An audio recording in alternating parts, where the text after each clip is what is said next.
Kansas. It may be known for its wide open spaces and great towers of grain. But there's much more to this Midwestern state than its Great Plains. Its vast prairie skies beckoned many of America's daring aviation pioneers, including the most admired female flyer of all time.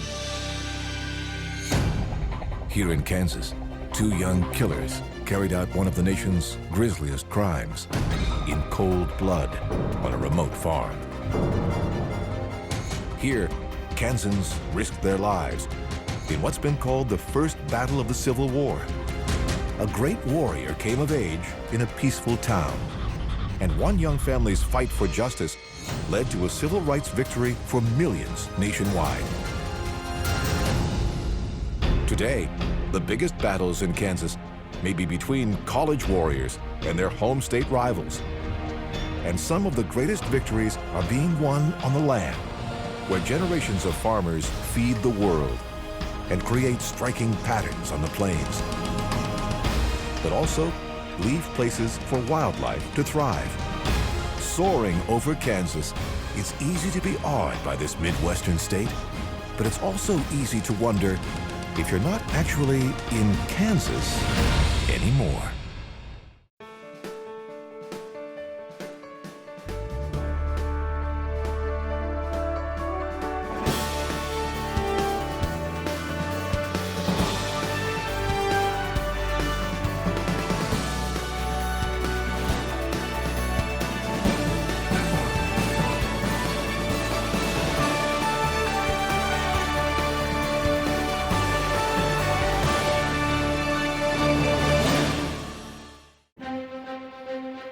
The first European farmers in Kansas must have thought they'd reached the promised land.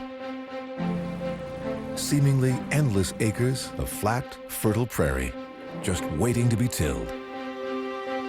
Even before statehood, they were already here, carving their fields out of the grassland, sowing the crops that would make Kansas a vital part of America's breadbasket. For generations, the heirs of those first farmers have built their homes among the fields, while transforming the once wild prairie into a utilitarian landscape of unexpected beauty. This may seem like some oversized artist's master essay on circles and squares, but this eye-catching pattern is really the byproduct of pivot point irrigation systems. The round shapes mark the reach of the rotating sprinklers.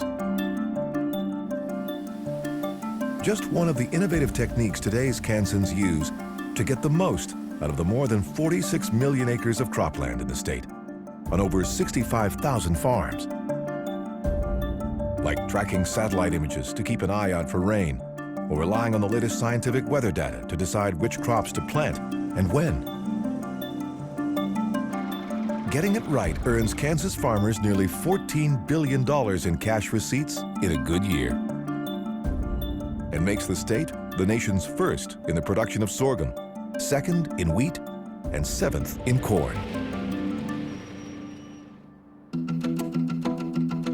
860 million bushels of just these three crops flow out of the state's farms each year and pour into silos like the ones here, just outside Wichita, at the DeBruce grain elevator.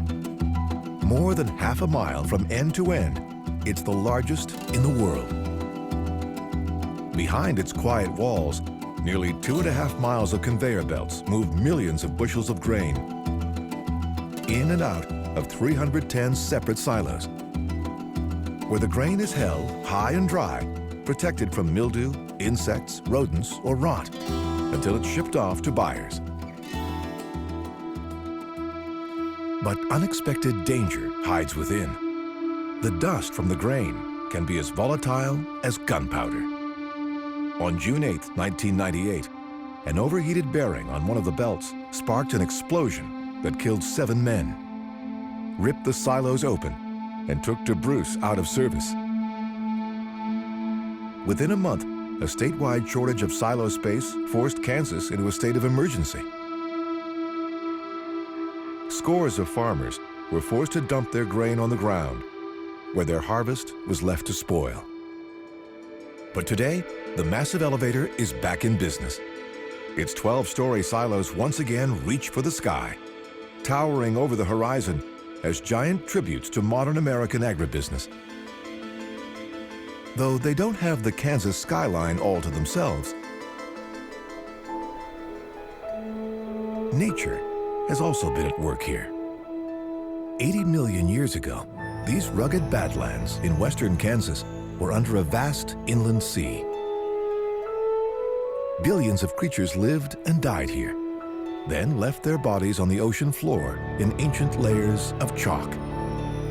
With the sea's retreat, erosion washed most of the chalk away, leaving beautiful and evocative towers behind. This group is known as monument rocks. Though too soft and unstable to attract climbers, these impressive monoliths tower over the plains as seemingly eternal reminders of the state's vast geological past. But they aren't as timeless as they seem.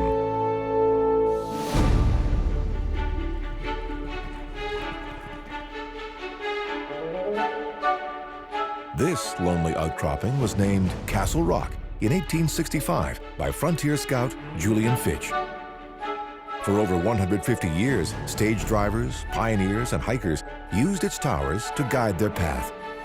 Today, they might have trouble finding their way. Castle Rock and the rest of Kansas's chalk towers and canyons are slowly crumbling in the wind and rain. It's just a matter of time until flat Kansas prairie is all that's left here. A prairie made of chalk. Chalk is so much a part of the state that in 1897, the University of Kansas Jayhawks here in Lawrence even adopted Rock, Chalk, Jayhawk as the school's official cheer. Today, fans still chant a slow, eerie version of the cheer to unnerve their foes. It echoes off the walls here in the Allen Fieldhouse, where fans root for a legendary basketball team whose first coach was the man who invented the game. And it fills the air during hard-fought football games here in Memorial Stadium. But there's one team that gets Jayhawk fans chanting more fiercely than just about all the rest. A team that calls nearby Manhattan, Kansas, just 74 miles west of Lawrence, home. The Kansas State University Wildcats. Being neighbors and fellow Kansans couldn't keep the Jayhawks and the Wildcats from turning into bitter rivals. Especially after a hard-fought game back in 1909 sparked an angry feud between the two teams. Over 100 years later, things still haven't cooled down. These Wildcats may even be pretending they're practice dummies are Jayhawks. After all this time, the contentious rivals can't even agree on the win-loss record for their games. The University of Kansas claims to be leading the series 65 games to 39, but Kansas State lists it as 64-40. The school the Wildcats play so hard for was founded in 1863 as the Kansas State Agricultural College. Today, it remains committed to helping Kansas farmers prosper and boasts a grain science industry program unlike any other in the world. Here, students don't just develop new ways to grow grain. They learn how to store it, mill it, use it for feed, and even bake with it, while earning advanced degrees in grain technology.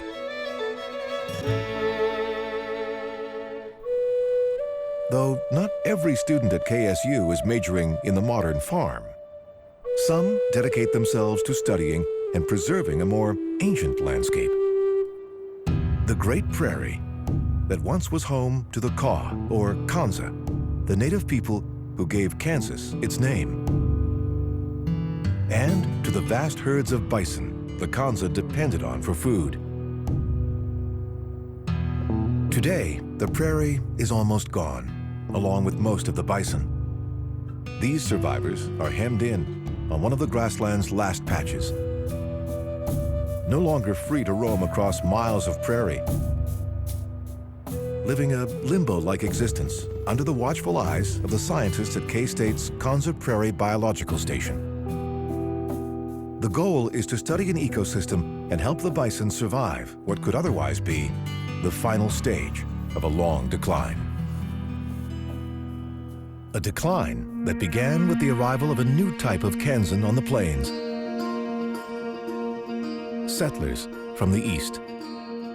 Settlers like the Ingalls family, who came to this spot in the Flint Hills near the town of Independence in 1869. This reconstruction was modeled on the cabin they lived in here, during a time daughter Laura Ingalls Wilder later chronicled in Little House on the Prairie. The arrival of settlers like the Ingalls family marked the beginning of the end for the ancient tall grass prairie the Kansa and the buffalo called home, in Kansas and across the Midwest. Once, the grassland covered more than 170 million acres. Today, less than 4% of it remains. Much of it here in the Flint Hills, home of the Tallgrass Prairie National Preserve. The rest was plowed under or cleared in prescribed burns like this one on the preserve's Spring Hill Farm and Stock Ranch. In 1878, ranchers Stephen and Louise Jones began using burns to carve this 7,000-acre ranch out of the prairie.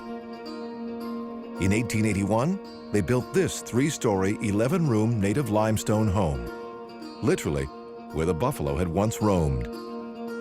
It cost them $25,000, a staggering amount in those days, but the Joneses had reason to splurge.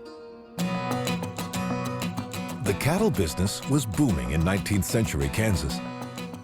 It's still a vital part of the state's economy in the 21st.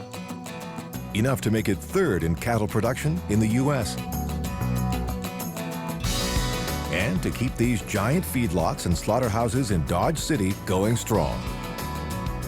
More than 19% of America's beef comes from Kansan beef processing facilities like these, making this a central hub of the American meat processing industry. Cattle of various ages and weights are brought here to spend 100 to 200 days being fed 2 or 3 times a day in a modern operation so efficient that most lots employ just 1 person for each 1,000 cattle. Each animal will eat 40 to 60 bushels of grain while in the average feedlot, and about 1/3 of a ton of hay. Once they've reached the target weight, they make their final journey to the slaughterhouse and on to the dinner tables of beef lovers around the world. Today, environmentalists and nutritionists warn that it comes at a terrible price. They claim methane gas and waste from the massive lots poison our air, water, and land. While the red meat they produce in such vast quantities has been shown to cut years off the lives of those who consume it. But Dodge City's days as one of the country's top cow towns stretch back long before these concerns emerged. In the mid-1800s, cowboys began driving massive herds of cattle from South Texas to the railroad depot in Dodge City. Their arrival transformed a quiet frontier outpost into one of the Wild West's wildest towns. These modern storefronts were designed to recreate the Dodge City of those days, including the notorious Long Branch Saloon, where bartenders and loose women kept the cowboys happy, and famous lawmen like Wyatt Earp and Bat Masterson tried to keep the peace, telling them to get out of Dodge.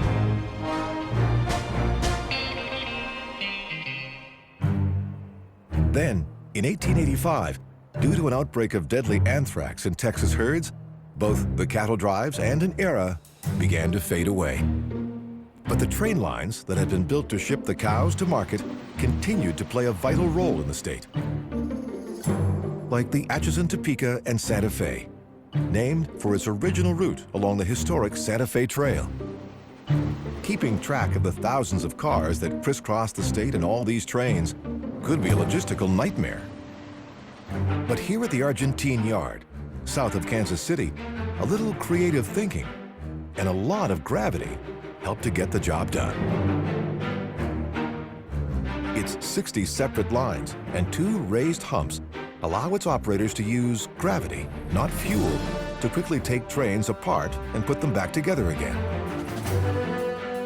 Every day, up to 2,000 cars like this arrive in the yard. As they pass through this small shed, workers check their destination before directing them down one of the many sloping tracks that fan out across the yard. Once the cars are all in the right order, they are sent on their way. The freight they carry and the business they generate has made Kansas City one of the nation's most important crossroads. But today's Kansans weren't the first to prosper here. For centuries, this was Native American land. In 1804, Lewis and Clark recorded seeing their villages as they passed through on their famed expedition to map the American West. The explorers made camp where the Kansas and Missouri rivers come together and named it Kaw Point. Today, a park marks it as the city's birthplace. American settlers began arriving in the area in the 1820s. But the communities they founded didn't officially come together as Kansas City, Kansas until 1886. For decades, the new city struggled to compete with the larger and older Kansas City, Missouri across the river. But now, the Kansas side is finally coming into its own, thanks in part to ambitious new projects like the Kansas Speedway. Critics complained when homes were destroyed to build the Speedway, which opened in 2001, including the boyhood home of NASCAR racer John O'Neill. Then, the Speedway's opening sparked a neighborhood renaissance, along with the construction of a Major League Soccer stadium, Livestrong Park. And John O'Neill now calls having a racetrack on the site of his former house a dream come true. But dreams coming true are nothing new in Kansas. It was here, almost a century ago, that one young Kansan's dream of taking to the air would make her an aviation legend and lead to one of the great unsolved mysteries of all time.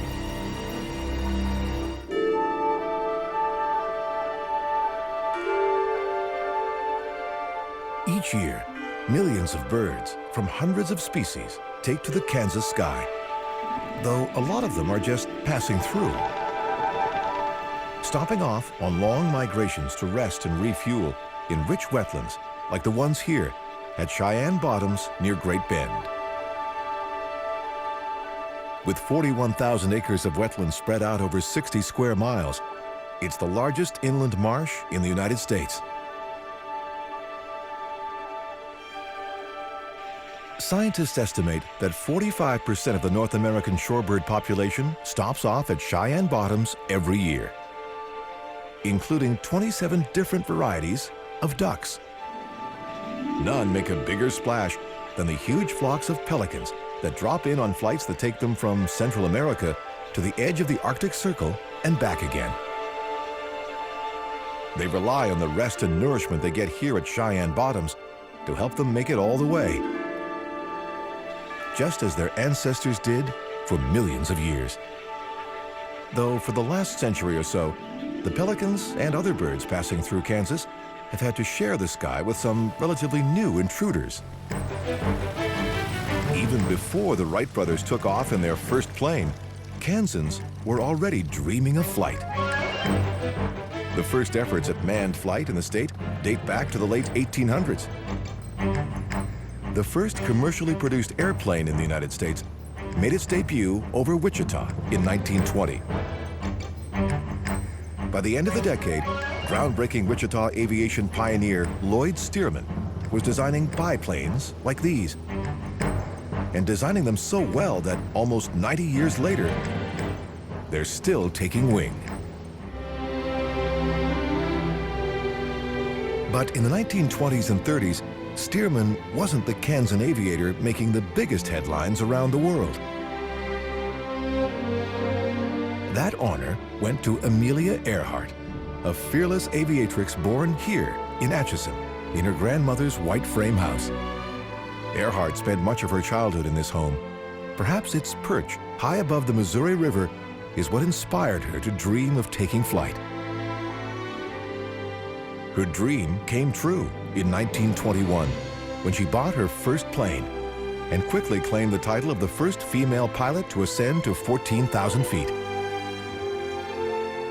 She would go on to worldwide fame as the first woman to fly across the Atlantic, the first to do it alone, and the first pilot of either gender to fly solo from Honolulu to Oakland and from Mexico City to Newark.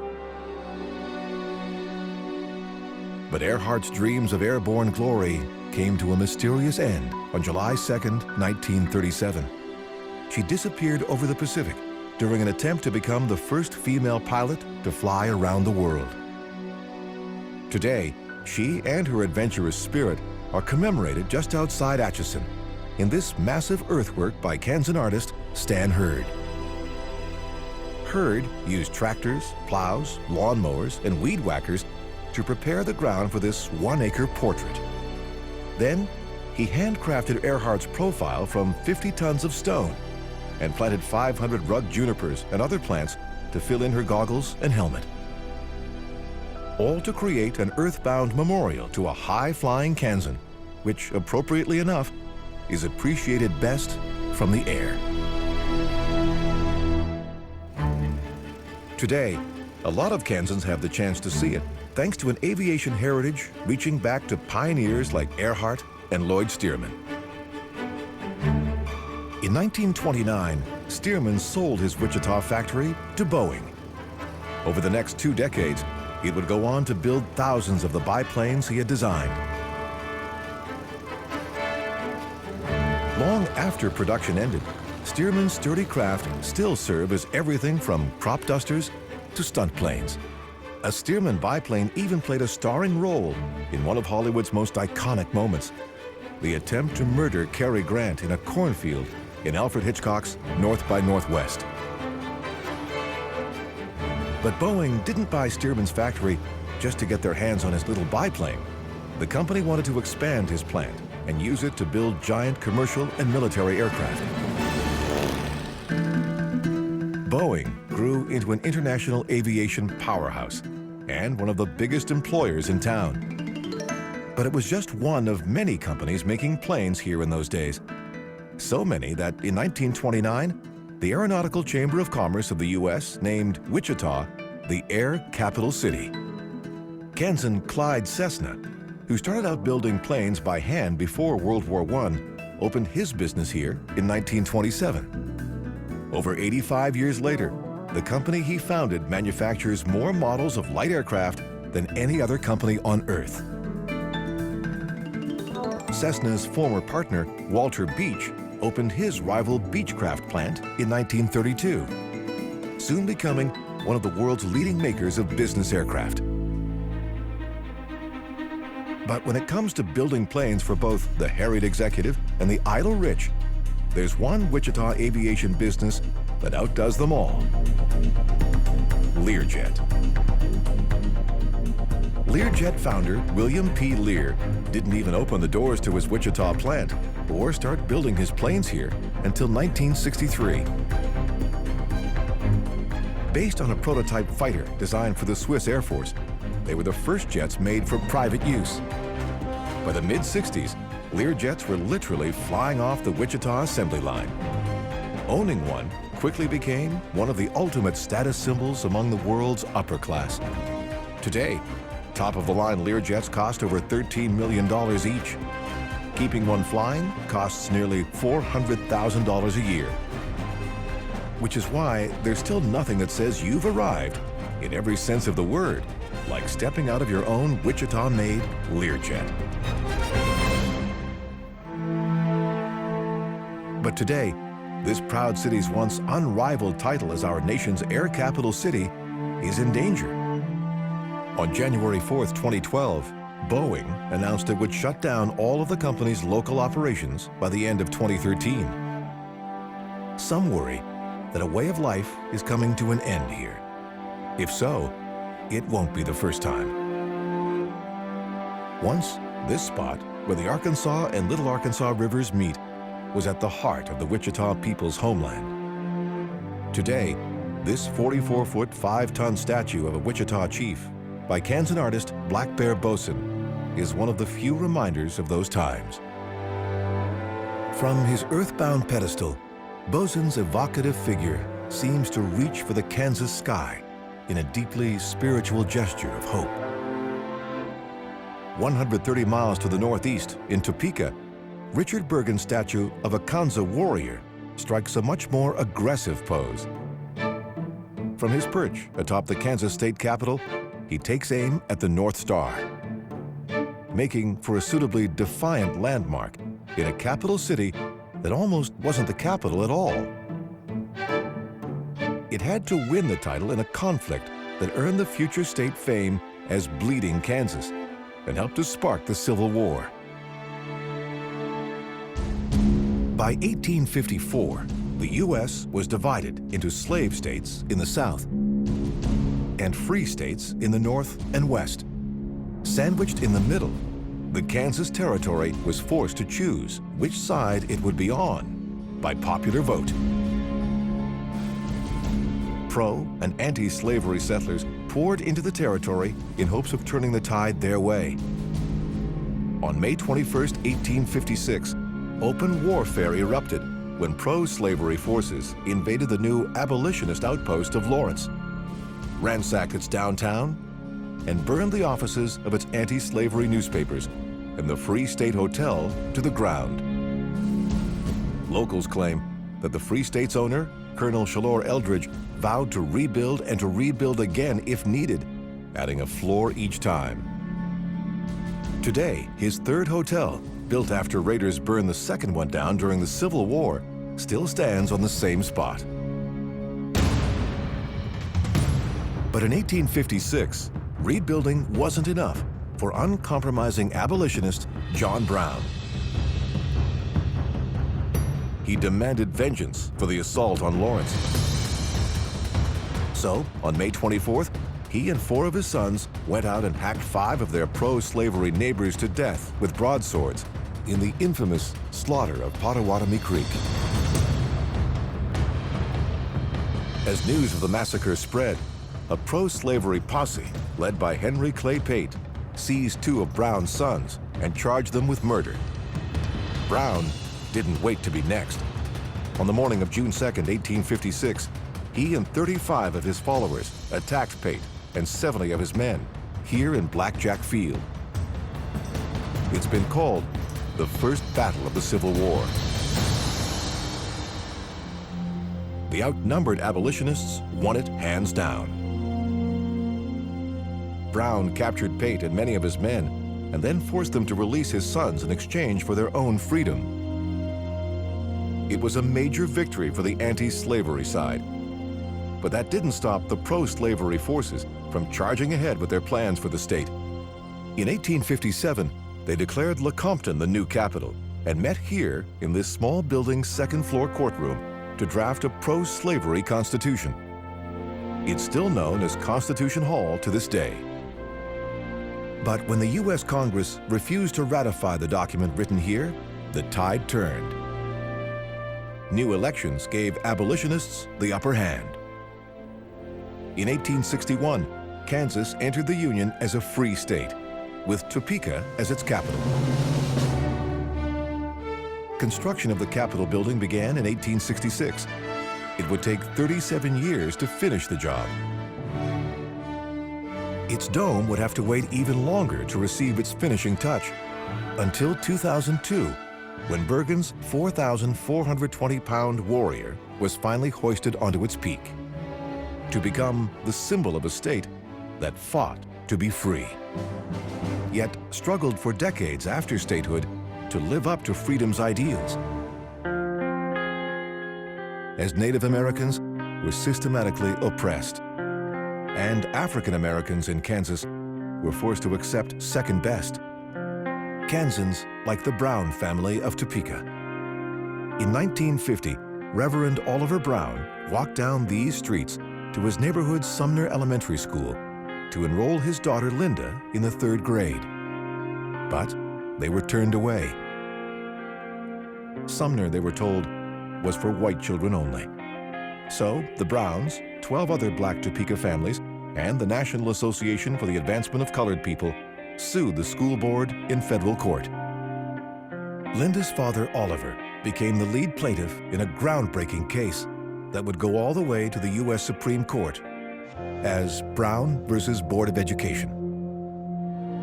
The court's landmark unanimous ruling in their favor ended decades of school segregation in Topeka and across America, and guaranteed equal educational opportunities to all, making Linda Brown and Topeka twin symbols of a time when America reaffirmed and re-embraced its greatest ideals. A time that began when the Browns and 12 other brave families took a stand for freedom here in Kansas. Sometimes, the vast, unbroken horizon of Kansas's Great Plains can have an unnerving impact. In 1877, author Richard Irving Dodge compared it to being on an ocean and warned that, like the ocean, its disorienting emptiness could make those who stepped out on it for the first time feel sick. With less than 3 million residents spread out over 82,000 square miles, it can also leave a person feeling completely alone. Out here, there's no guarantee that anyone will be around to hear you when you cry out, or to notice when strangers come to your door.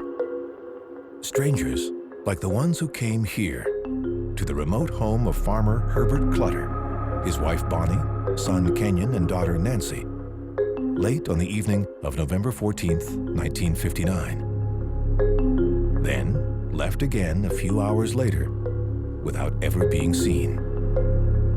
The next morning, 2 of Nancy's friends found her body in her blood-splattered room. The police found the rest of the family in other parts of the house. Each had been brutally murdered.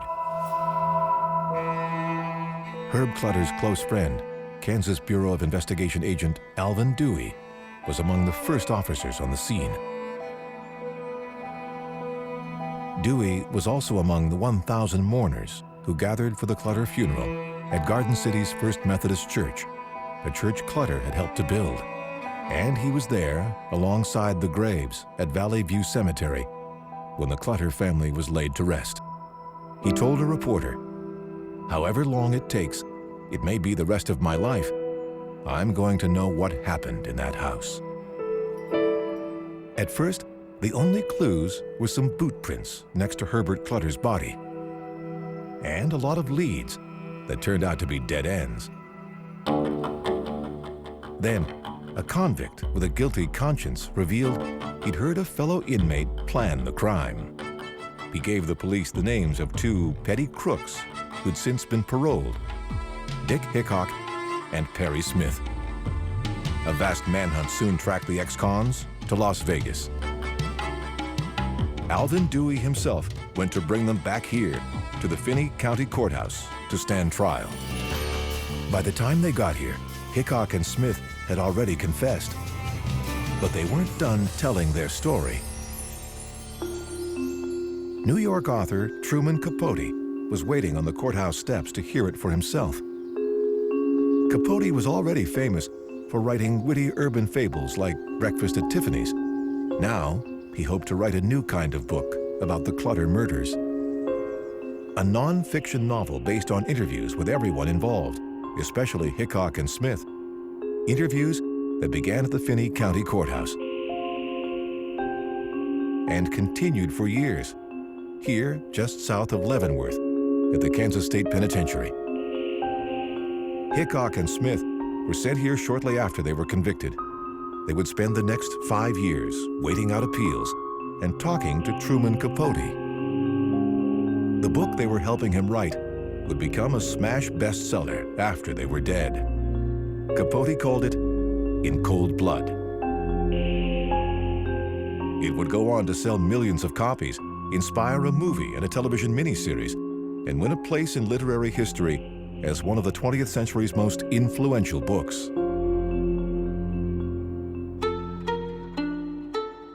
In it, Capote used the killer's own words to reveal what really happened in the Clutter house on that horrifying November night. How the 2 recently paroled friends set off from Hickok's parents' house in Olathe, stopped in Emporia to to buy rubber gloves and nylon cord. Then, in Great Bend, for dinner and duct tape. And finally, at a Phillips 66 gas station in Garden City, more than 400 miles from where they had started. Then Capote wrote of how, shortly after midnight on November 14th, Hickok and Smith drove cautiously up the road to the Clutter house and parked beneath these trees. Then slipped in through an unlocked office door in search of a safe full of cash a fellow convict had told them about. When they didn't find it, they tortured and killed Herbert Clutter, tied Bonnie, Kenyon, and Nancy Clutter up, killed them one by one with shotgun blasts to the head, and disappeared into the endless prairie with just $40 in cash and a transistor radio to show for their grisly spree. Capote also wrote of Agent Alvin Dewey, the investigation and the trial, and of the early hours of April 14th, 1965, when Hickok and Smith finally paid the price for their crimes. Executed in the penitentiary's death house as Capote watched the hanging in what would become one of the most powerful scenes in his book. A scene played out behind the grim walls of the Kansas State Pen. Now known as the Lansing Correctional Facility, the penitentiary opened its doors in 1862. Today, residents here have a lot of neighbors. More than 5,000 inmates are locked up in this corner of Kansas at any time in civil and military facilities. Those set up on a federal rap end up 7 miles north of Lansing, in one of America's most infamous prisons, Leavenworth Federal Penitentiary, better known as the Big House. Gangsters Machine Gun Kelly and Bugs Moran, assassin James Earl Ray, and quarterback Michael Vick have all done time beneath its vault. Vick served 23 months here for animal cruelty, a big change from his life as an NFL star. He spent his days playing chess here, just outside the Big House, in Leavenworth's minimum security sector, and his nights mopping floors for 12 cents an hour to keep from hearing things he later refused to describe, things he said that should stay in prison. Today, Leavenworth's forbidding Big House stands just outside Fort Leavenworth Army Base, overshadowing the many other prisons on the base, including the Army's Midwest Joint Regional Correction Facility, current home of WikiLeaks whistleblower Bradley Manning, and the United States Disciplinary Barracks, built in 2002 to replace a crumbling facility dating back to 1875. It is the military's only maximum security prison. But prisons aren't all Leavenworth is famous for. Perched above the Missouri River, it's one of the Army's most beautiful and historic bases. Founded in 1827 to protect settlers heading west on the Santa Fe and Oregon trails, Fort Leavenworth quickly grew from a tiny outpost to a key Army installation, and the oldest remaining active base west of Washington, D.C. Grant Hall is perhaps its most impressive building. Built in 1904 and named for General and President Ulysses S. Grant, its tower is the heart and symbol of the U.S. Army's intellectual center, the Command and General Staff College. During its more than 100 years of operation, many of the Army's greatest officers have passed through its halls, including all 5 of the men to reach the rank of 5-star general in modern times: George Marshall, Douglas MacArthur, Henry H. Arnold, Omar Bradley, and a future president from Kansas, folks called Ike. Not that Dwight Eisenhower had to travel far to get to Fort Leavenworth. The world-famous warrior was raised just 126 miles to the southwest, here, near the spot where his presidential library now stands, in Abilene. From these peaceful central Kansas streets, he would go on to West Point, the Army War College, the front lines of World War II, and the White House. Ike grew up in this white frame house with 5 brothers in a postcard-perfect town he later recalled as pastoral and happy. Ike would still recognize the old town today, but some of the fields he once played in are gone, replaced by the Eisenhower Presidential Library and Museum, and the place of meditation, where Ike was laid to rest after his death in 1969. But Dwight Eisenhower's greatest memorial isn't this tiny chapel, and it isn't in Abilene alone. It's here and across the United States. The vast interstate highway system he championed as president. A web of asphalt and concrete stretching from coast to coast, tying the nation together.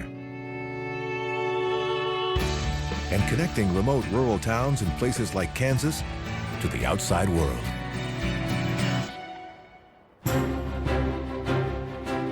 In the early 1940s, the U.S. Army Air Force went looking for land to build the bases it needed to fight a new kind of air war in World War II. They found what they were looking for in Kansas. By the time the war was over, the Air Force had built 13 gigantic new bases in the state. This one, Pratt Army Airfield, opened in 1943. But with the end of the conflict, most of the bases the Air Force had built were no longer needed. Pratt was turned over to civilian use. Today, only one of the landing strips here is still active. Any pilot who tries to land on the other 2 is in for a shock. Cattle. Lots of cattle. In giant feedlots that have replaced the old runways. Proving that folks in Kansas know how to take an outdated resource and reimagine it for a new era.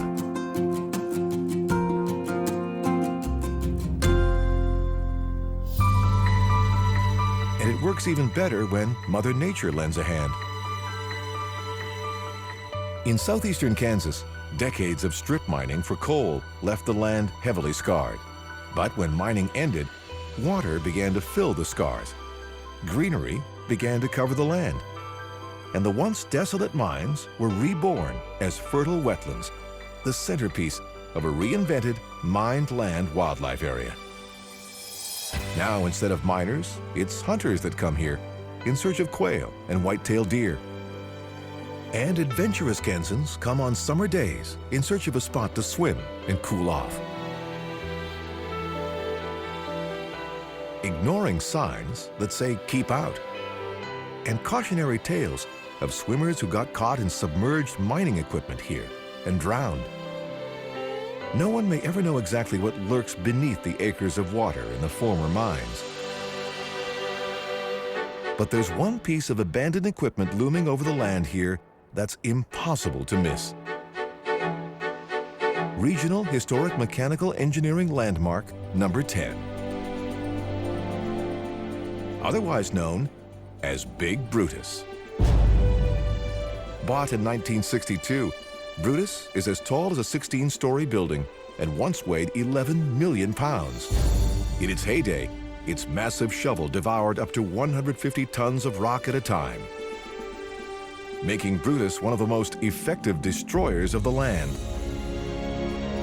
Once the coal had been stripped from the soil, Brutus itself was stripped and abandoned, left to rust in the midst of the desolation it helped to create. But as the land came back, Brutus did too. Kansans, returning to the revived wildlife area, began to see the giant shovel as a symbol of the state's mining past, and even a thing of beauty. On July 13, 1985, the state made it official, naming Big Brutus a museum and memorial dedicated to the rich coal mining history in southeast Kansas. But in Kansas, mining hasn't always been all about black gold. In 1887, about 170 miles to the west, outside Hutchinson, a local businessman went drilling for oil and found another treasure instead: salt. Here at the Lions Mine, workers still descend 1,000 feet into the ground to blast veins of salt out of the Kansas rock. Next door, another mine is also a museum. deep underground, the constant 68-degree temperature and nearly 50% humidity make the mine an ideal storage locker. Thousands of precious artifacts and documents are stored here, along with the original negatives for hundreds of classic films, including one Hollywood favorite that earned windswept Kansas a beloved spot in America's pop culture landscape, The Wizard of Oz. In that 1939 classic, a special effects tornado blew Judy Garland right out of Kansas. On May 4th, 2007, a real tornado nearly blew one Kansas city right off the map. The city of Greensburg, located in the heart of the Great Plains, about 100 miles west of Wichita, 1.7 miles in diameter, with winds in excess of 200 miles an hour. The tornado entered Greensburg from the southwest shortly before 10 p.m. By the time it left, 95% of the town was rubble and 11 people were dead. Nearly half of those who survived never came back. Those who did were determined to rebuild their town and to do it in eco-friendly ways that would put the green in Greensburg. Today, those efforts are paying off. From the green roof of this model silo eco-home, built like the grain silos that were the only things the tornado couldn't knock down, to the County Commons building, winner of the U.S. Green Building Council's highest platinum rating for leadership in energy and environmental design. Its windows are positioned to let just the right amounts of sunshine in, while the solar panels on its roof use that same sunlight to generate power. Greensburg's new 547 Arts Center also won top marks for its sleek new building. Named for the date the tornado struck, it is winning even more praise for its innovative programs and for filling a cultural void as the only art center between Wichita and Dodge City. But the building that may symbolize Greensburg's rebirth best is a dramatic, futuristic new building that sits atop its oldest attraction, the Big Well. Dug in 1887, the well is 109 feet deep and 32 feet across, big enough to earn it billing as the world's biggest hand-built well, and to lure over 3 million people to Greensburg over the years just to see it. Today, its curvaceous new pavilion invites visitors to climb down a beautiful spiral staircase to get their own look at the well, or up to a glass-enclosed deck to get a 360-degree view of the town. The perfect vantage point to track the progress of a community forced to make a whole new start and committed to using new sources of power to do it, from solar panels to windmills like these. But the people of Greensburg aren't the only Kansans working hard to build a greener tomorrow, or to seek an alternative to fossil fuels in the power of the Kansas wind. 43 miles southwest of Wichita at Flat Ridge, a new power-generating wind farm is rising on the prairie. When it is done, it will be the biggest in the state. But first, a little assembly will be required. Each windmill arrives at Flat Ridge in pieces. Its parts are then spread out on the prairie, and the work begins. Huge concrete pads are prepared. Then, the 3 tubes that will make up the windmill's tower are put together. While down below, giant propeller blades are attached to their hub. The tower is then crowned with a powerful generator. Finally, the hub and blades are lifted into place in a surprisingly delicate dance between machine and man, in which each gear and part must be perfectly aligned.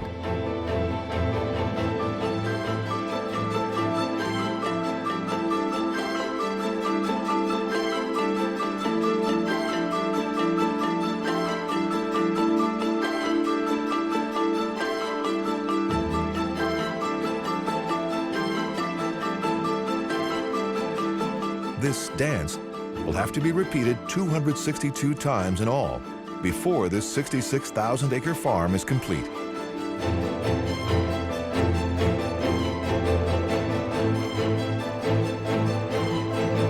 Once online, Flat Ridge will generate 419 megawatts of power, and its rows of windmills, rising suddenly out of the plains, will take their place among this state's unexpected landmarks.